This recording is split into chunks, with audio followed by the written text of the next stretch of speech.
بسم اللہ الرحمن الرحیم لقد جاءكم رسول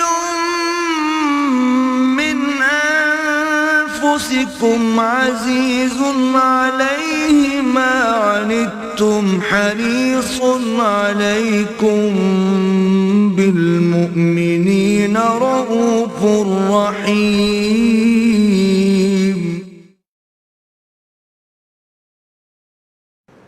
نحمده ونصلي على رسوله الكريم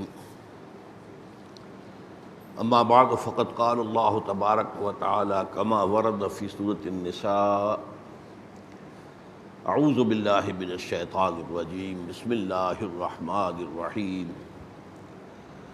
يا ايها الذين آمنوا بالله ورسوله والكتاب الذي نزل على رسوله والكتاب الذي انزل من قبل وقال تبارک و تعالی کما ورد کرات و مرات فی القرآن یا ایھا الذین آمنوا اقیموا الصلاة وآتوا الزکاة وقال تبارک و تعالی یا ایھا الذین آمنوا ارکعوا واسجدوا واعبدوا ربکم وافعلوا الخیر لعلکم تفلحون وجاہدوا فی اللہ حق جہادہ. وقال عز وجل كما ورد في سورة آل عمران يا أيها الذين آمنوا اصبروا وصابروا ورابطوا واتقوا الله لعلكم تفلحون. صدق الله العظيم. رب اشرح لي صدري ويسر لي أمري واحلل عقدة من لساني يفقهوا قولي. اللهم ربنا ألهمنا رشدنا وأعذنا من شرور أنفسنا. اللهم ارنا الحق حقا وارزقنا اتباعه وارنا الباطل باطلا وارزقنا اجتنابه آمین یا رب العالمین. عن ابی جرثوم بن ناشر رضی اللہ تعالی عنہ عن رسول اللہ صلی اللہ علیہ وسلم قال ان اللہ فرض فرائض فلا تضيعوها وحد حدودا فلا تعتدوها وحرم اشیاء فلا تنتهكوها وسکت عن اشیاء رحمتا لکم غیر نسیان فلا تبحثوا عنها. حدیث حسن رواہ الدارقطنی رحمہ اللہ. اس حدیث مبارکہ کے 4 ٹکڑے ہیں. ان میں سے سب سے پہلا جو ہے وہ سب سے اہم ہے.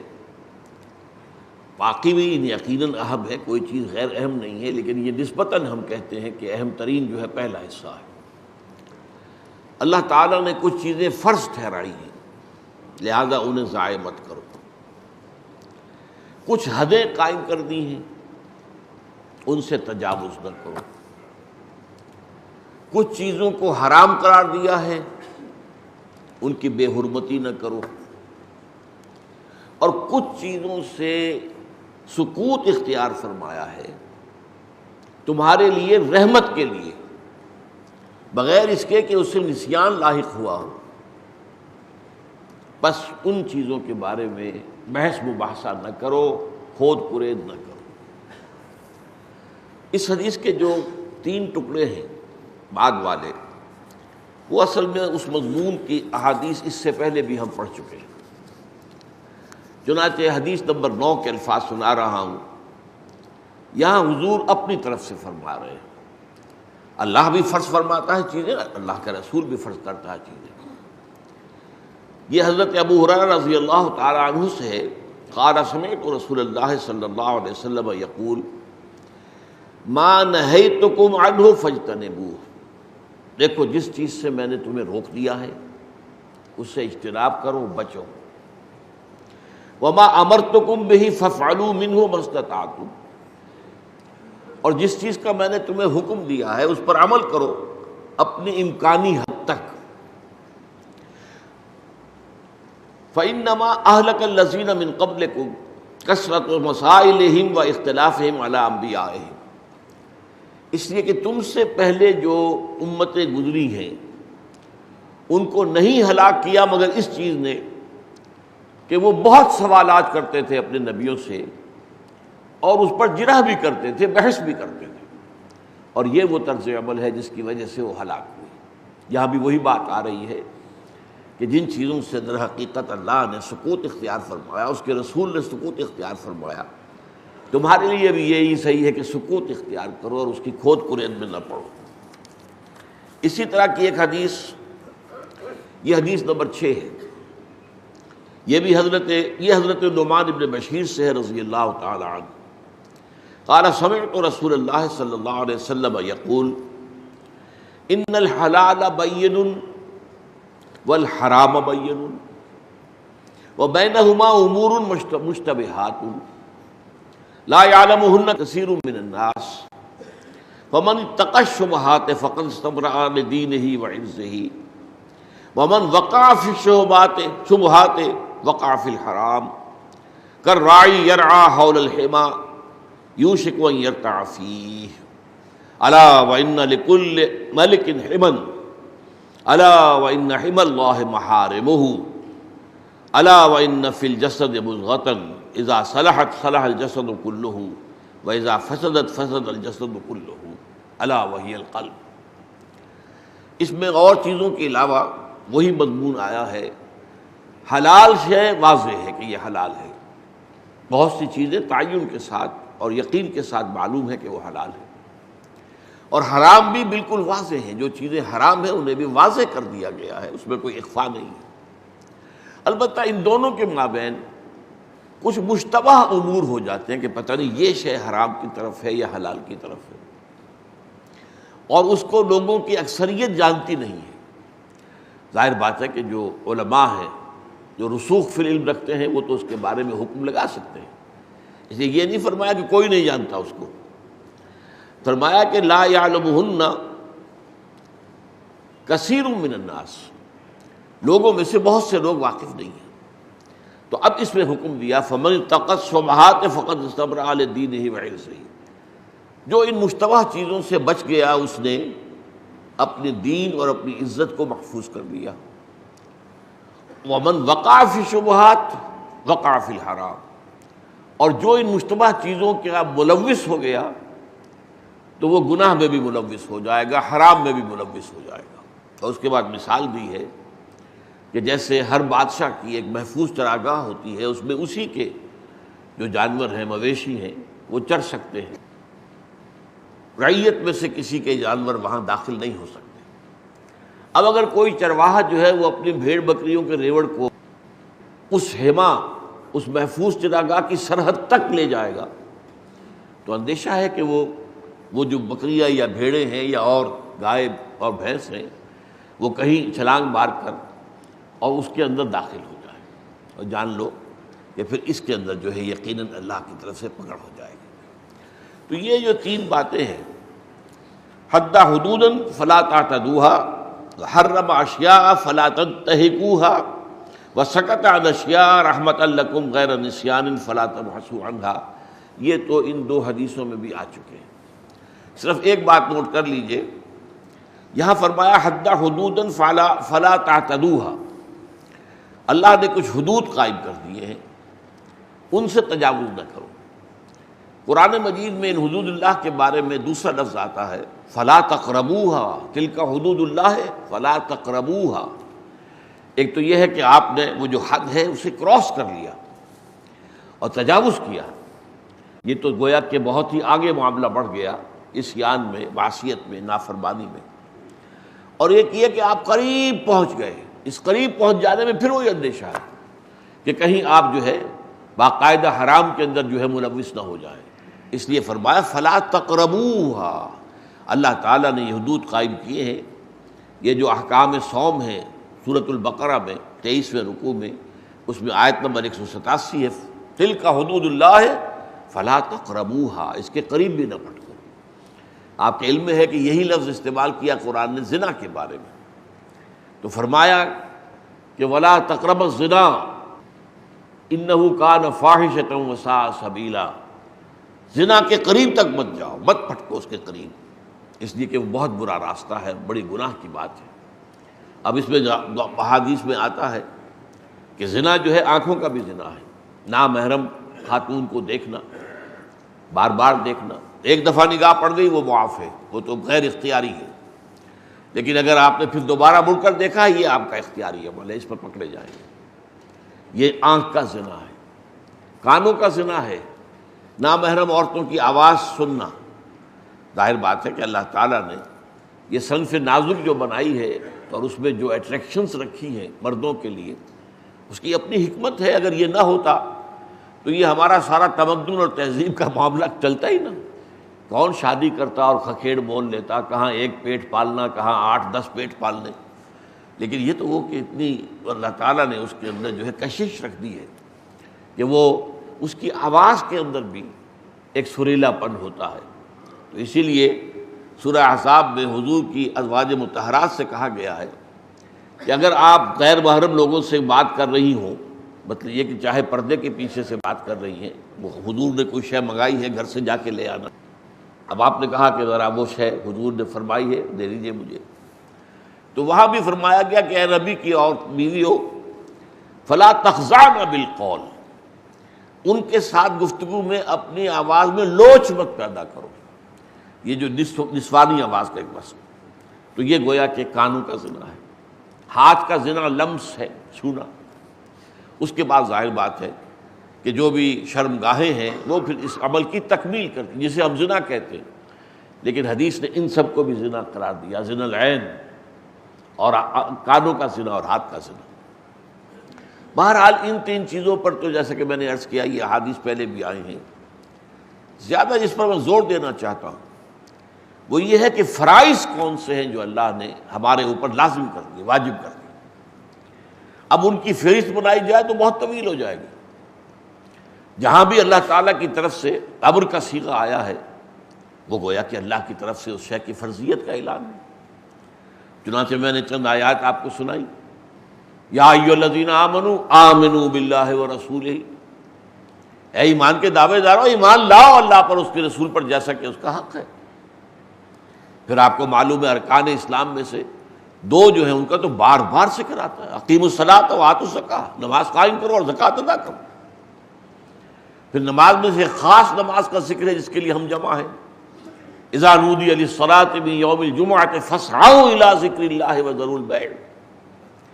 اسی طریقے سے روزے کے بارے میں فرمایا، شہر رمضان الذی انزل فیہ القرآن ھدی للناس وبینات من الھدی والفرقان فمن شہد منکم الشہر فلیصم، جو بھی یہ مہینہ پائے اس میں اس کے روزے رکھے۔ ہاں اس کے بعد رعایت ہے، اگر بیمار ہے یا سفر پر ہے تو قضا کر سکتا ہے، لیکن تعداد پوری کرنی ہوگی۔ وَلِتُكْمِلُوا الْعِدَّةَ وَلِتُكَبِّرُوا اللَّهَ عَلَىٰ مَا هَدَاكُمْ۔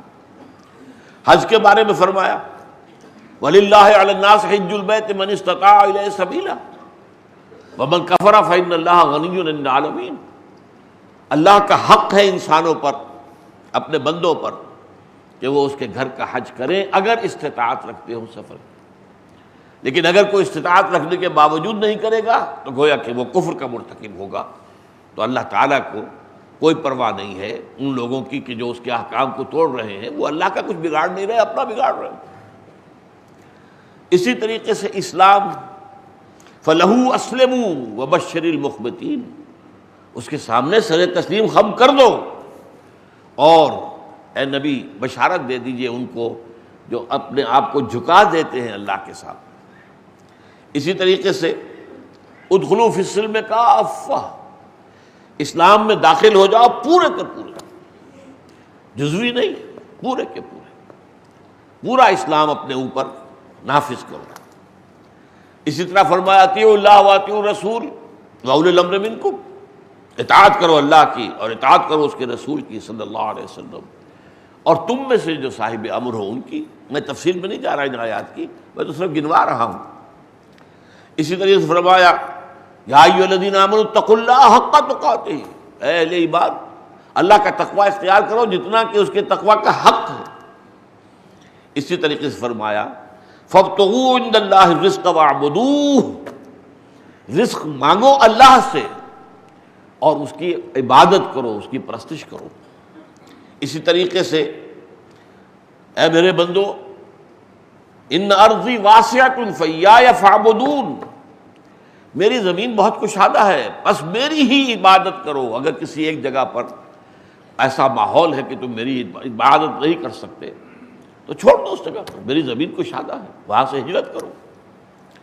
اسی طریقے سے فرمایا کونوا قوامین للہ شہداء بالقسط، اللہ کے لیے مضبوطی کے ساتھ کھڑے ہو جاؤ اور قسط اور عدل اور انصاف کے گواہ بن کر کھڑے ہو جاؤ۔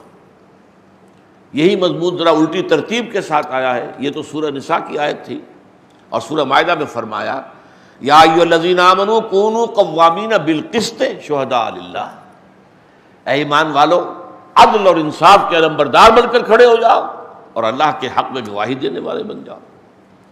اسی طرح فرمایا وجاہدوا فی اللہ حق جہادہ، اللہ کی راہ میں جہاد کرو جتنا کہ اس کی جہاد کا حق ہے۔ اور پھر قتال کے بارے میں فرمایا وقاتلوہم حتی لا تکون فتنۃ ویکون الدین کلہ للہ، جنگ کرو اللہ کے راستے میں یہاں تک کہ فتنہ بالکل فروغ ہو جائے، بغاوت جو ہے اللہ کے خلاف وہ ختم ہو جائے اور دین کل کا کل اللہ کے لیے ہو جائے۔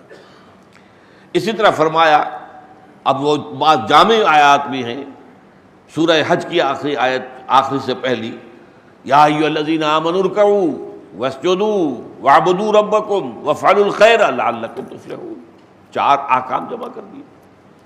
اسی طرح 4 احکام سورہ آل عمران کی آخری آیت میں یا ایھا الذین آمنوا اصبروا وصابروا ورابطوا واتقوا اللہ لعلکم تفلحون۔ اب یہ میں نے آپ کو، جس کو نمونہ مشت خلوارے کہا جاتا ہے، میں نے اس آپ کے سامنے یہ تمام جو اوامر ہیں، نواہی ہیں، ان کے بارے میں ایک سوال پیدا ہوتا ہے کہ ان میں باہمی ربط کیا ہے، کون سی چیز بنیادی ہے، کون سی چیز اس کے بعد آتی ہے۔ اگر حفظ مراتب نہ کنی زندگی، اگر ان معاملات کے اندر بھی مراتب کا حق نہ رکھا جائے، کس شے کی کیا اہمیت ہے، تو ظاہر بات ہے کہ ہو سکتا ہے کہ ایک شے جو آپ سے 1 من بھر مطلوب ہے وہ تو آپ 1 تولہ کر کے فارغ ہو جائیں، اور جو تولہ بھر مقصود تھی، مطلوب تھی، اس میں آپ 1 من جو ہے اس کے اوپر ڈھیر لگا دیں۔ تو یہ ساری چیزیں جو ہے نسبت و تناسب کا یہ الٹ جانا، یہ بھی انسان کی تباہی اور بربادی اور ناکامی اور آخرت کے خسران پر منتج ہو سکتا ہے۔ اب اس کے لیے ہے اصل میں وہ جو ایک نقشہ اللہ تعالیٰ نے مجھے ایک مرتبہ ایک جمعے میں خطاب کرتے ہوئے اچانک وہ نقشہ ذہن میں آ گیا، اور یہ بات کم سے کم 30-35 سال پرانی ہے، کوئی آج کی بات تو نہیں، لیکن اس کے بعد جہاں بھی وہ نقشہ میں نے بیان کیا، شائع کیا، تو بہت ہی یعنی لوگوں کو انشراح حاصل ہوا کہ واقعتاً جیسے کہ ایک آدمی جو ہے جس کی بینائی کمزور ہو گئی ہے، وہ دیکھ نہیں رہا ٹھیک طور پر، لیکن جب اس کو اینک لگ جاتی ہے تو اسے معلوم ہوتا ہے جیسے روشنی ہو گئی، اور وہ جو چیزیں دھندلی نظر آ رہی تھی اب صاف نظر آ رہی ہیں۔ تو اس طریقے سے یہ سارا جو فرائض کا نقشہ ہے، اس کو ذہن میں رکھنا بہت ضروری ہے۔ اس کے لیے یہ ہے کہ ایک 3 منزلہ عمارت کا آپ اپنے ذہن میں تصور قائم کریں، جس میں پہلی منزل پر صرف 4 ستون کھڑے ہیں، کوئی بلڈنگ نہیں، کوئی عمارت نہیں، کوئی دیواریں نہیں، کچھ نہیں۔ آج کل کا رواج جیسے ہے کہ وہ گویا کہ پارکنگ لاٹ کے طور پر وہ چھوڑ دی گئی جگہ، البتہ اس کے نیچے بنیاد ہے، بنیادوں پر کھڑے ہیں نا ستون، اور یہ بنیادوں کا بھی 2 حصہ ہے۔ ایک حصہ وہ جو نظر آ رہا ہے، جسے پلنتھ کہتے ہیں آپ، وہ سطح زمین سے اوپر ہوتا ہے، جس کو کرسی بھی کہہ دیتے ہیں، یہ بھی بنیاد کا حصہ ہے۔ لیکن اصل بنیاد وہ ہے جو زیر زمین ہے، نظر نہیں آتی، انڈر گراؤنڈ ہے، وہ نظر نہیں آتی، لیکن ظاہر بات ہے کہ عمارت کی مضبوطی کا سارا دار و مدار اس پر ہے۔ جتنی اونچی عمارت آپ کو بنانی ہو، اتنا ہی گہرا جو ہے آپ کو جانا پڑے گا فاؤنڈیشن کے لیے۔ اچھا، اس 4 ستونوں کے اوپر پہلی چھت آ گئی، اب اس کے بعد اوپر کنسٹرکشن ہے، ستون نظر نہیں آئیں گے، لیکن ستون چلتے رہیں گے، یہ ستونوں ہی پر اگلی دوسری چھت بھی آئے گی۔ لوڈ بیئرنگ تو یہ ستون ہیں، جو دیواریں بنی ہیں وہ در حقیقت لوڈ بیئرنگ نہیں ہے۔ آج کل کا جو آپ کو معلوم ہے، جو انجینئرنگ کا اصول ہے کہ وہ سارا جو ہے سٹرکچر وہ ستونوں پر کھڑا ہوتا ہے، پلرز پر، باقی دیواریں جو ہیں وہ بڑی آسانی سے آپ نے اس دیوار کو ادھر سے ہٹایا ادھر کر دیا، ادھر سے نیچے سے نکالا ادھر کر دیا، اس سے کوئی چھت کو کوئی فرق واقع نہیں ہوتا، اس لیے کہ چھت کا لوڈ جو ہے وہ تو ستونوں پر ہے، وہ آپ کی اس باقی جو اس کے اندر چھت کے اندر جو میٹیریل ہے یا اس کے نیچے جو دیوار ہے اس کے اوپر کوئی لوڈ نہیں۔ تو دوسری چھت آ گئی، پھر یہی ستون آگے جائیں گے، اوپر جائیں گے اور تیسری چھت آ جائے گی، 4 ہی ستون، اور اس کے بعد جو ہے اوپر 3 چھتیں، نیچے ظاہر بات ہے پلنتھ ہے اور فاؤنڈیشن۔ اب اس کو ذہن میں رکھیے، میں یہاں درمیان سے شروع کروں گا۔ دیکھیے اسلام، جو کہ در حقیقت ہم نے حدیث جبرائیل میں بھی پڑھا، اخبرنی عن الاسلام، یہ تو گویا کہ نقطہ آغاز ہے۔ اسلام کے بارے میں فرمایا گیا کہ یہ 5 ستونوں پر قائم ہے، بنی الاسلام علی 5، ان میں سے ایک کو آپ سمجھیے پلنتھ لیول جو ہے، اقرار باللسان، جو ظاہر ہے۔ آپ نے جب اقرار کیا، آپ نے کہا اشہد ان لا الہ الا اللہ وحدہ لا شریک لہ واشہد ان محمدا عبدہ ورسولہ صلی اللہ علیہ وسلم، تو لوگوں کو معلوم ہو گیا۔ لیکن ایک ہے ایمان، تصدیق بالقلب، وہ در حقیقت نیچے جو اصل بنیاد ہے، جو نظر نہیں آتی، اس لیے کہ دل میں ایمان ہے یا نہیں ہمیں نظر نہیں آتا، اصل ایمان وہی ہے۔ وَلَٰكِنَّ اللَّهَ حَبَّبَ إِلَيْكُمُ الْإِيمَانَ وَزَيَّنَهُ فِي قُلُوبِكُمْ، اور بدوؤں کے بارے میں فرمایا قَالَتِ الْأَعْرَابُ آمَنَّا قُل لَّمْ تُؤْمِنُوا وَلَٰكِن قُولُوا أَسْلَمْنَا، یہ بدو دعویٰ کر رہے ہیں ہم ایمان لے آئے، نبی ان سے کہہ دیجئے تم ایمان ہرگز نہیں لائے ہو، ہاں یوں کہو کہ ہم مسلمان ہو گئے، اسلام لے آئے۔ وَلَمَّا يَدْخُلِ الْإِيمَانُ فِي قُلُوبِكُمْ، ابھی تک ایمان تمہارے دلوں میں داخل نہیں ہوا۔ تو اب یوں سمجھیے نیچے سے ہم چل رہے ہیں، ایمان فی القلب، یقین والا ایمان دل میں، اس کے بعد پلنتھ شہادت جو ظاہر ہے، اس کے اوپر 4 ستون جو ہے، یہ 4 عبادات ہیں، نماز، روزہ، حج اور زکوٰۃ، یہ 4 ہیں کہ جن کے اوپر اب یہ سارا اوپر کی 3 چھتوں کا لوڈ جو ہے، وہ جو ٹرانسمٹ ہوگا فاؤنڈیشن کو، وہ ان 4 ستونوں سے ہوگا۔ تیسری چھت کا بوجھ بھی اسی کے حوالے سے، دوسری چھت کا بوجھ بھی، پہلی چھت کا بوجھ۔ اچھا، پہلی چھت کیا ہے؟ اب اس کے لیے 4 الفاظ میں چاہتا ہوں آپ نوٹ کریں اچھی طرح۔ اسلام، اسلام کے معنی ٹو سرنڈر، آپ نے سر تسلیم خم کر دیا، جیسے کہ کوئی لڑائی ہو رہی تھی، آپ نے ہتھیار ڈال دیا، میں نے تو ہتھیار رکھ دیا، یہ ہے اسلام۔ اطاعت، اطیعوا اللہ واطیعوا الرسول، اطاعت میں کیا ہے؟ اپنی دلی مرضی سے کسی کا کہنا ماننا، ایک ہے مجبوری کو ماننا، اسلام تو وہ بھی ہو جائے گا، اپنی جان بچانے کے لیے اسلام کا اعلان کر دینا، جیسا کہ حضرت اسامہ رضی اللہ تعالیٰ عنہ کے ساتھ ہوا تھا، ایک جنگ میں دو بدو مقابلہ ہوا ایک مشرک سے، کافر سے، اس نے جب دیکھا کہ میری تو اب بس ہو گئی ہے، اب میں کچھ نہیں کر سکتا، مجھے کلمہ پڑھ دیا، اشہد ان لا الہ الا اللہ واشہد ان محمد رسول اللہ، تو ظاہر بات ہے کہ اس نے اپنی جان بچانے کے لیے کلمہ پڑھا۔ لیکن یہ ہمیں حکم یہی ہے کہ تم اس کے بعد تمہاری تلوار آگے نہیں چلنی چاہیے، کلمہ جو ہے بہت بڑی ڈھال ہے۔ لیکن ایک تو ہے مجبوری کو کلمہ پڑھ دینا، ایک ہے دلی آمادگی کے ساتھ اللہ کے اس کے رسول کی اطاعت کرنا۔ تیسرا لفظ کیا ہے؟ تقویٰ، احتیاط کے ساتھ قلم رکھنا، کہیں بھی حدود اللہ پامال نہ ہو جائیں، کہیں جو ہے غیر شعوری طور پر بھی ایسا نہ ہو کہ وہ جو ہم نے حدیث کے اندر الفاظ پڑھ لیے، حد حدودا فلا تعتدوها یا فلا تقربوها، تو ہم قریب بھی نہ جائیں، یہ اس کا نام تقویٰ ہے، بچنا۔ اتقوا اللہ، جیسے میں نے آیت آپ کو سنائی، یا ایھا الذین آمنوا اتقوا اللہ حق تقاتہ، اللہ کا تقویٰ اختیار کرو جتنا کہ تقویٰ کا حق ہے۔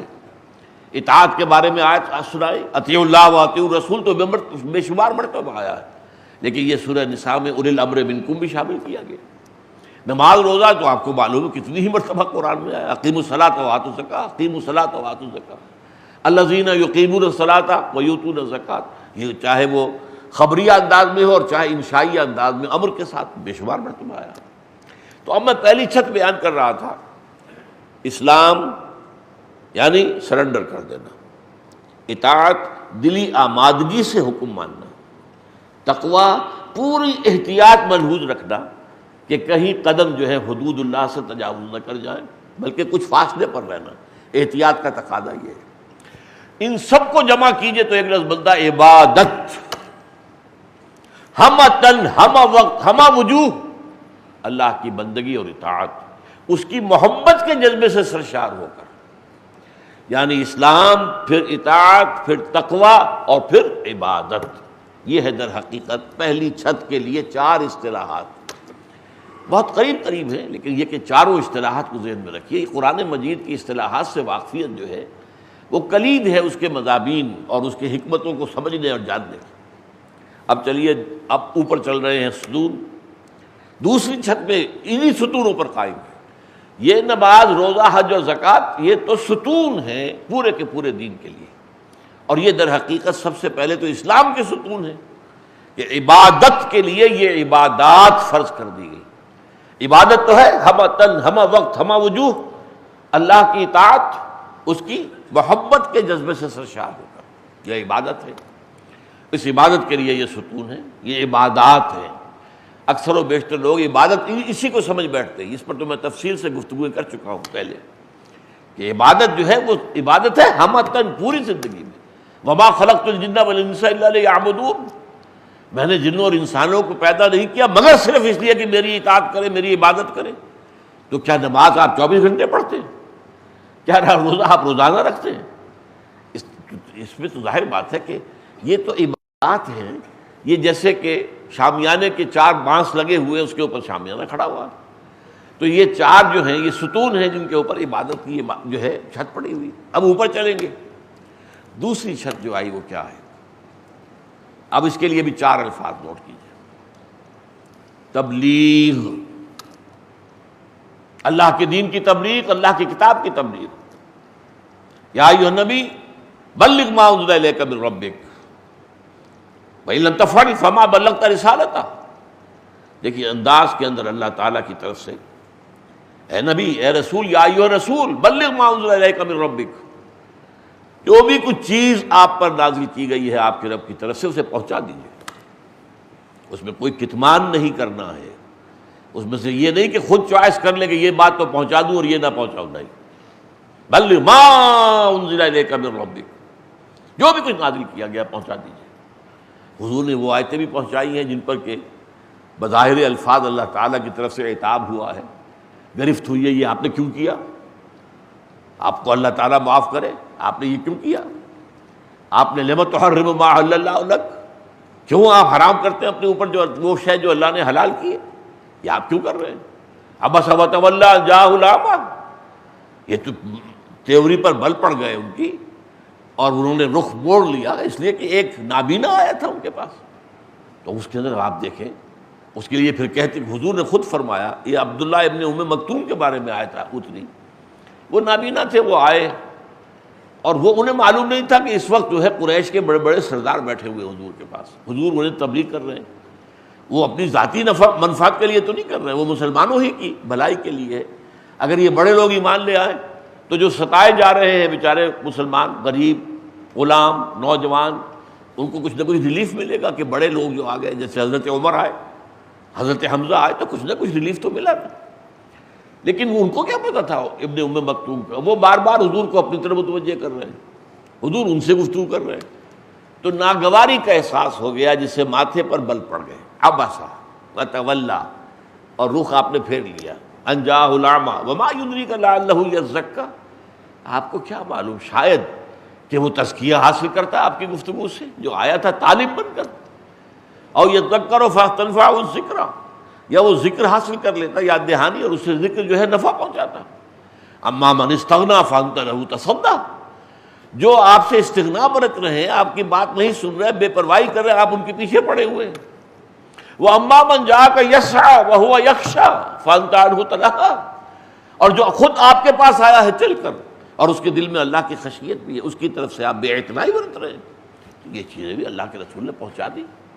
اس کے بعد ہوتا کیا تھا، جب عبداللہ ابن ام مکتوم جب بھی آتے تھے تو آپ کہتے تھے مرحبا بالذی عاتبنی اللہ فیہ، مرحبا اس شخص کے لیے جس کے بارے میں اللہ نے مجھ پر عتاب فرمایا. یہ لفظ عتاب خود حضور نے اپنے لیے استعمال فرمایا.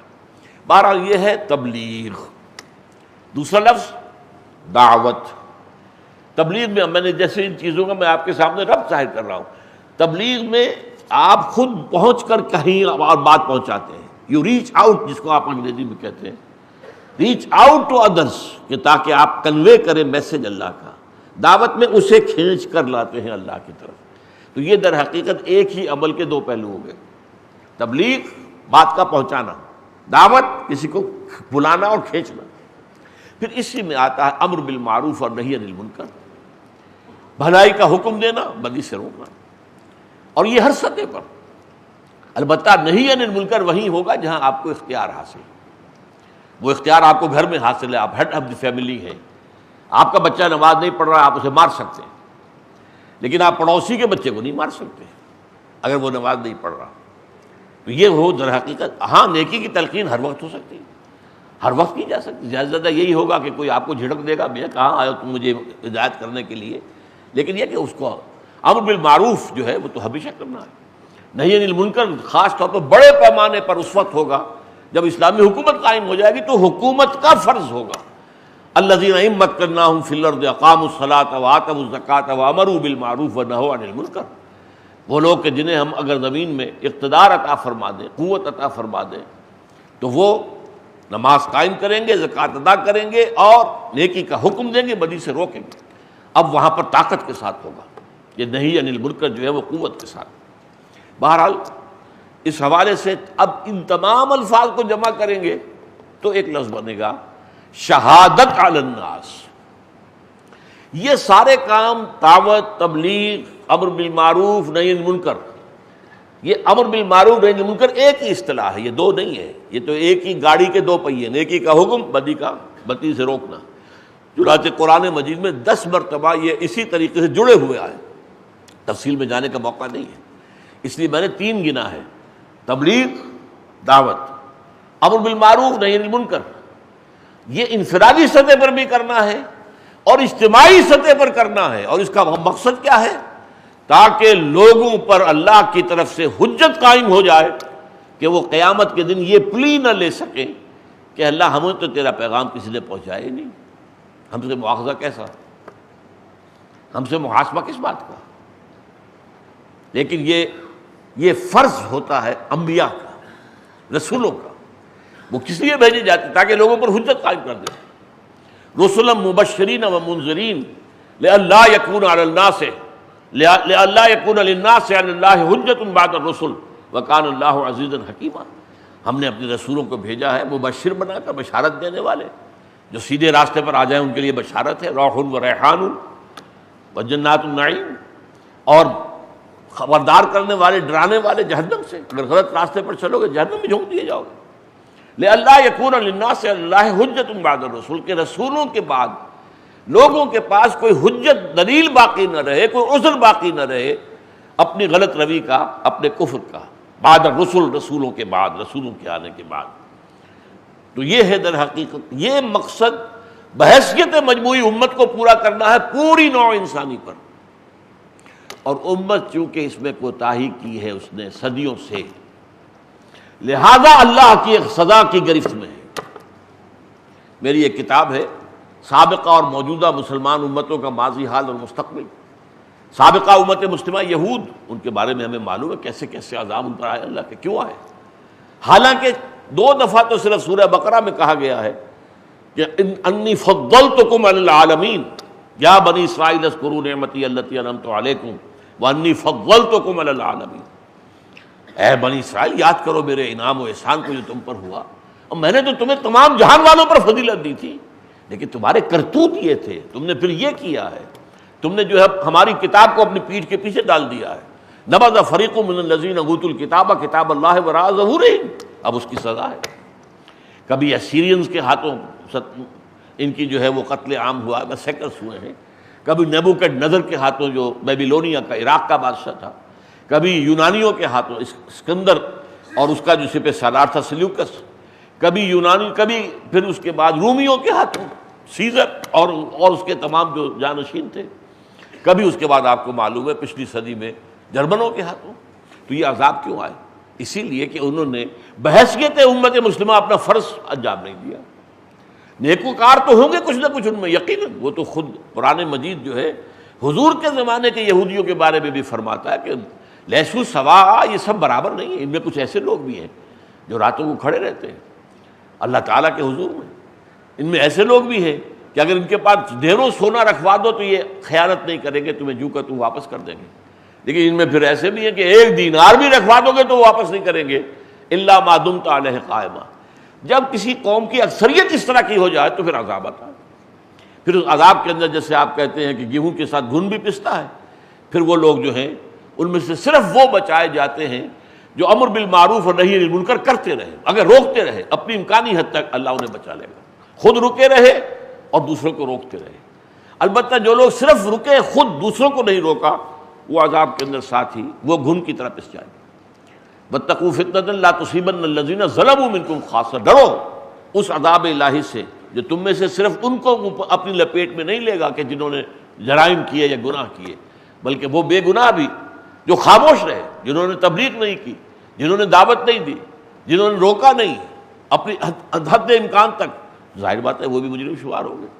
تو یہ شہادت علی الناس، تو پہلی چھت کا میں نے کہا تھا اسلام، اطاعت، تقوی، عبادت، یہ جامع ترین اصطلاح. دوسری تبلیغ، دعوت، امر بالمعروف نہی عن المنکر، اور شہادت علی الناس.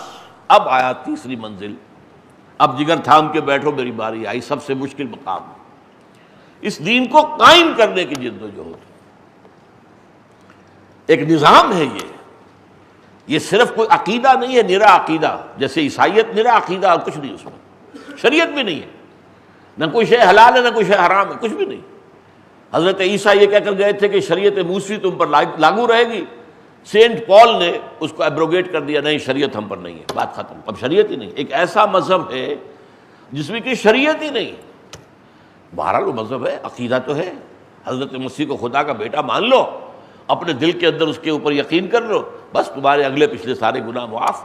مسیح سولی پر چڑھ کر تمہاری طرف سے کفارہ پہلے دے چکا ہے، جو بھی اس کو مان لے گا اس کی طرف سے کفارہ مسیح نے اپنی قربانی پیش کر کے دے دیا. انا للہ و انا الیہ راجعون. قرآن تو یہ کہتا ہے کہ لا تزر وازرۃ وزر اخری، کوئی کسی کا کفارہ کیسے بن جائے گا؟ کوئی نہیں ہے اٹھانے والی کسی دوسری کی، کوئی جان نہیں ہے جو دوسری کسی جان کا بوجھ اٹھائے. بہرحال پھر یہ کہ بعض مذاہب کے اندر ٹھیک ہے عقیدہ بھی ہے، کچھ عبادات بھی، پوجا پاٹ بھی ہے، اس سے آگے کوئی نظام نہیں ہے، نہ سیاسی نظام ہے، نہ معاشی نظام ہے، نہ معاشرتی نظام ہے، نہ فوجداری قانون ہے، نہ کوئی سول جو ہے قانون ہے، دیوانی قانون ہے، نہ کوئی قانون شہادت ہے، نہ کوئی قانون جو آئلی قوانین ہے، کچھ بھی نہیں.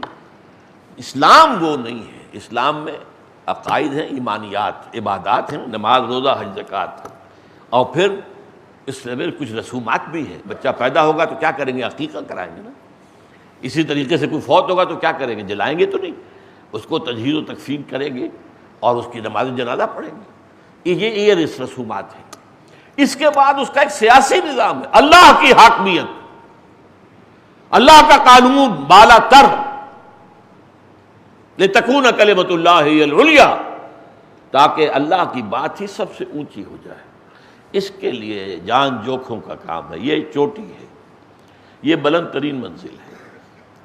اب اس کے اندر بھی کیا ہے، الفاظ کیا ہے، نوٹ کیجئے. دو اہم اصطلاحات جو ہیں مکی قرآن میں آئی ہیں. ایک ہے تکبیر رب، رب کو بڑا کرو. رب تو بڑا ہے، کیا بڑا کریں گے ہم؟ نہیں، اس کی بڑائی نہیں مانی جا رہی. کہاں مانی جا رہی؟ اس کا قانون کہاں نافذ کیا گیا؟ اس کے احکام کے مطابق کہاں فیصلے ہو رہے ہیں؟ وَمَن لَّمْ يَحْكُم بِمَا أَنزَلَ اللَّهُ فَأُولَٰئِكَ هُمُ الْكَافِرُونَ وَمَن لَّمْ يَحْكُم بِمَا أَنزَلَ اللَّهُ فَأُولَٰئِكَ هُمُ الْفَاسِقُونَ وَمَن لَّمْ يَحْكُم بِمَا أَنزَلَ اللَّهُ فَأُولَٰئِكَ هُمُ الظَّالِمُونَ. وہ تو نام نہاد مسلمان ہیں، نماز روزے کی حد تک تو ہیں، انہوں نے اسلام کو صرف مذہب تو سمجھا ہے، لیکن یہ ہے کہ وہ دین کہاں ہے؟ دین دکھاؤ کہاں ہے؟ آج پوری زمین پہ ہم نہیں دکھا سکتے کہ یہ زمین کا خطہ ایسا ہے کہ یہاں پہ اللہ کا پورا دین قائم ہے. تو پہلی چیز ہے تکبیر ربک فکبر. اب پہلی یوں سمجھیے بالکل ابتدائی وحیوں میں سے ہے، یا ایھا المدثر قم فانذر وربک فکبر. اے لحاف میں لپٹ کر لیٹنے والے کھڑے ہو جاؤ، کمر کس لو، اب تمہاری جد و جہد کا وقت آ گیا ہے. اب تمہیں کیا کرنا ہے؟ انذار سے، لوگوں کو ڈراؤ آخرت سے، محاسبہ اخروی سے، قیامت کے دن کے محاسبے سے خبردار کر دو انہیں، اور اپنے رب کی تکبیر کرو. تکبیر کہو نہیں، صرف کرو. ہم نے سمجھا تکبیر کے معنی کیا؟ اللہ کو بڑا کہنا، اللہ اکبر. لیکن تکبیر کے معنی تو یہ نہیں ہے. تکبیر کے معنی تکبیر کسی شے کو بڑا کرنا، تصغیر کسی چیز کو چھوٹا کرنا.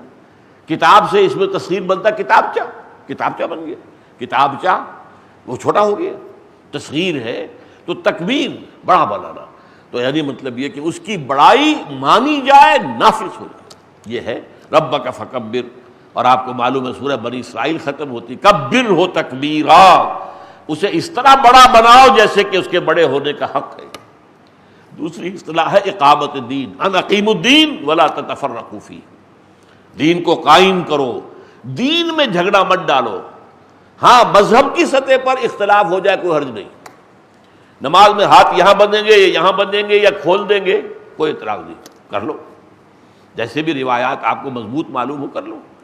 مذہب کے اندر اختلاف یہ بالکل معمولی بات ہے، رفع یدین کسی نے کیا کسی نے نہیں کیا، جس نے نہیں کیا وہ بھی کہتا ہے کہ ہماری حدیث جو ہے ایک موجود ہے جس کے مطابق ثابت ہوتا ہے کہ حضور کرتے تھے رفع یدین، لیکن آخری آپ نے عمر کے آخری ایام میں چھوڑ دیا تھا۔ واللہ اعلم، میں اس بحث میں نہیں پڑھ رہا کہ کیا صحیح ہے کیا غلط ہے۔ مذہب کی سطح پر کوئی اختلاف ہو جائے تو وہ قابل قبول ہے، دین کے معاملے میں اختلاف کیسے ہوگا؟ اللہ کی اطاعت ہے، کیا اختلاف اس میں کریں گے آپ؟ اللہ کی اطاعت، اللہ کا قانون، اللہ کی حدود نافذ کرو، اس میں اختلاف ہے۔ ولا تتفرقوا فیہ شرع لکم من الدین ما وصی بہ نوح والذی اوحینا الیک وما وصینا بہ ابراہیم وموسیٰ وعیسیٰ ان اقیموا الدین ولا تتفرقوا فیہ۔ یہ نوح کا، ابراہیم کا، موسیٰ کا، عیسیٰ کا اور اے محمد آپ کا دین ایک ہے، شریعتیں مختلف ہیں۔ وَلِكُلٍّ جَعَلْنَا مِنْكُمْ شِرْعَةً وَمِنْهَاجًا، ہم نے ہر ایک کے لیے تم میں سے ایک شریعت علیحدہ دی ہے، شریعت موسوی اور شریعت محمدی میں فرق ہے۔ منہاج، منہج عمل، یہ بھی مختلف ہے، حضرت ابراہیم کا کچھ اور ہے، حضرت موسیٰ کا کچھ اور ہے، حضرت عیسیٰ کا کچھ اور ہے۔ ہمارے لیے لازم ہے منہج نبوی، اس کو اختیار کرنا ہمارے لیے۔ بہرحال اس کے لیے ایک آیا تکبیر رب، دوسرا اقامت الدین، اور پھر دو اصطلاحات آئی ہیں مدنی قرآن میں 3 مرتبہ۔ هو الذی ارسل رسولہ بالہدی ودین الحق لیظہرہ علی الدین کلہ، دین کو پورے نظام پر غالب کر دینا، سیاسی نظام پر بھی اللہ کا دین، معاشی نظام پر بھی اللہ کا دین، سود حرام اریڈیکیٹڈ، ختم کرو اس کو، استحصال کرو اس کو، جڑ پھیر کر پھینک دو اس کی، جوا ہرگز نہیں۔ جو چیزیں بھی ہیں، فحاشی کو ذریعہ بنانا کمائی کا غلط، منشیات کو ذریعہ بنانا کمائی کا غلط، یہ جو ہے بے حیائی کو پھیلا کر اور اس سے کمائی کرنا، ہر شے کے اشتہار کے ساتھ عورت کی تصویر بنی ہوئی ہے، کاہے کے لیے بھائی؟ یہ کس لیے ہے؟